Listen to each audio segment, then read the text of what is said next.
স্মরণকালের ভয়াবহ বন্যার 4 মাস পরও পুরোপুরি চালু হয়নি সেচ প্রকল্প। আর এর ফলে চাষাবাদে বিপাকে পড়েছেন কৃষকরা। জোর দাবি জানালেন সেচ প্রকল্প চালু করতে শিগগিরই কার্যকর পদক্ষেপ নেয়ার। বছর শেষের খুশি নগদে হবে বেশি। নগদ পেমেন্টে নির্দিষ্ট ক্যাটাগরির কেনাকাটায় 300 টাকা পর্যন্ত ক্যাশব্যাক। ৩৬ বছর মধ্যে ভয়াবহ বন্যায় তলিয়ে যায় দেশের পূর্ব সীমান্তের জেলা ফেনীর বেশিরভাগ এলাকা।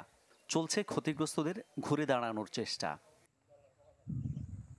তবে বন্যার 4 মাস পরও পুরোপুরি কাটেনি সংকট।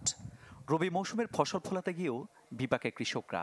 বলছেন মিলছে না কাঙ্ক্ষিত সেচের পানি। সরিষা হইতো বা আপনার চারা রোপণ করতো বা আপনার ধান রোপণ করতো, সবগুলাই ক্ষতিগ্রস্ত। ধান নাই, চাউল নাই, বীজ নাই, কোনো কিছুই নাই। জমিনে দেখেন পানির কারণে ফাটল ধরে গেছে।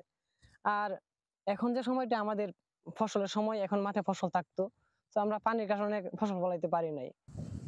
দক্ষিণ পূর্বাঞ্চলীয় বাণিজ্যিক এ জেলায় নানা কারণে এমনিতে ফসল আবাদ হয় কম।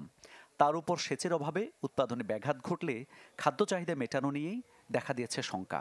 পানির যদি নিরবিচ্ছিন্ন সরবরাহ না করা হয় তাহলে এই ব্যাপক পরিকল্পনা পুরাটাই ভেস্তে যাবে। পানিটা যদি আরো আগে ব্যবস্থা করে দিত, মেশিনগুলো মেরামত করি, এখন আরো আগে খেত করিয়ে লম যাইতো। এখন তো এই পর্যন্ত অর্ধেক মেশিন এই মেরামত হয় নাই। জেলায় বিএডিসির সেচ পাম্প আছে 43টি আর পানি উন্নয়ন বোর্ডের 743টি, যার বেশিরভাগই নষ্ট হয়ে গেছে বানের জলে। কর্মকর্তারা বলছেন কৃষকদের সহায়তায় চেষ্টা চলছে মেরামতের। বৈদ্যুতিক সরঞ্জামাদি যেগুলো দিয়ে আপনারা জানেন সেচ কার্যক্রম পরিচালনা করা হয়, এগুলো সবই ডুবে গিয়েছে। আমরা ইতিমধ্যে কিছু জায়গায় কাজ শুরু করেছি।